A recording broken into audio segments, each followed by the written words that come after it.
Hello, আসসালামু আলাইকুম। বাংলাদেশের রাজনীতির মাঠ এখন সরগরম।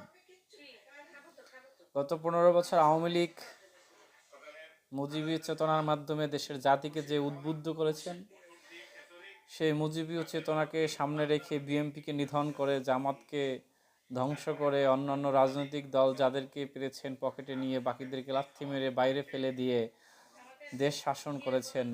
এখন আওয়ামী লীগের যে পতন হয়েছে, সেই পতনে এখন দেশের মানুষ খুশি, বেজায় খুশি।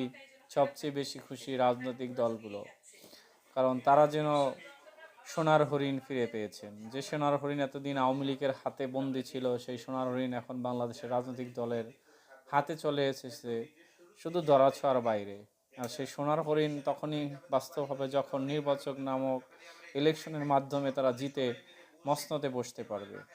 কিন্তু দুঃখের বিষয় হলো, বিএনপির এই মহা খুশির সময় বাদ ভাঙা উচ্ছ্বাসকে এক শোকে পরিণত করে দিয়েছে বাংলাদেশ জামাতে ইসলামী।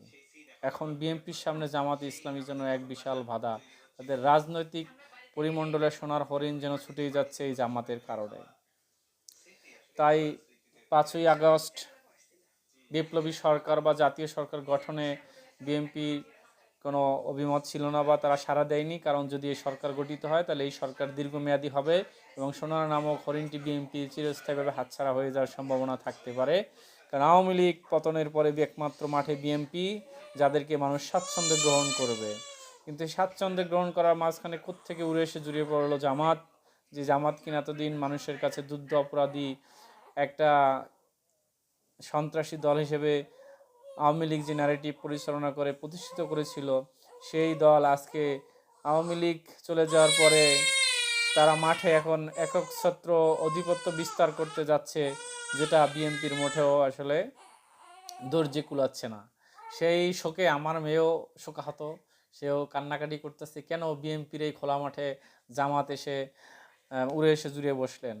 তার চাইতে সবচেয়ে বড় মাথা ব্যথার কারণ হলো, জামাত এসেছিল তাদেরকে আগের 71-এর ন্যারেটিভ, যুদ্ধ অপরাধী এইসব দিয়ে তাদেরকে দমিয়ে রাখা যেত, বাংলাদেশের মানুষকে বোঝানো যেত। কিন্তু কোত্থেকে এসে যে আজাহারি এসে উড়ে এসে জুড়ে পড়লো, সে আজাহারি এখন বাংলাদেশের বিএনপির জন্য এক কালো মেঘের ছায়া হয়ে দাঁড়াইলো।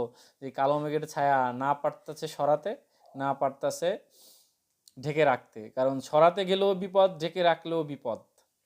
যদি বলতে যায় তার বিরুদ্ধে, তাহলে তাদের মাঠের ভোটারের অবস্থা খারাপ হবে। আবার তারা যদি চুপ করে থাকে, তাহলে তাদের মাঠ যে হাতছাড়া হয়ে যাচ্ছে, এটাও তারা সহ্য করতে পারতেছে না।